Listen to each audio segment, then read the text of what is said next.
எல்லோருக்கும் நமஸ்காரம். மார்கழி மாசத்துல 29வது பாசுரம், 29வது நாள்.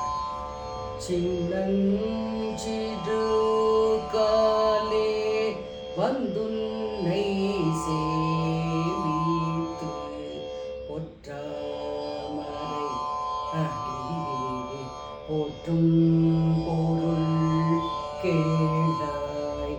சின்னஞ்சிறு காலே வந்துன்னை சேவித்து உன் பொற்றாமரை அடியே போற்றும் பொருள் கேளாய். பெற்றம்மே துண்ணும் குலத்தில் பிறந்து நீ பெற்றம்மே துண்ணும் குலத்தில் பிறந்து நீ குற்றேவல் எங்களை கொள்ளாமல் போகாது. குற்றேவல் எங்களை கொள்ளாமல் போகாது. இற்றை பறை கொள்வான் என்று காண்போவிந்தா. இற்றை பறை கொள்வான் என்று காண்போவிந்தா.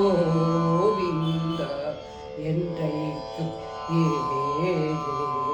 பிறவிக்கும் உன்றனோடு உற்றோமேயாவோ உனக்கே நாமாட் செய்வோம். உற்றேமேயாவோ உனக்கே நாமாட் செய்வோம். மற்றை நங்காமங்கள் மாற்றேலோரெம்பவா. மற்றை நல்காமங்கள்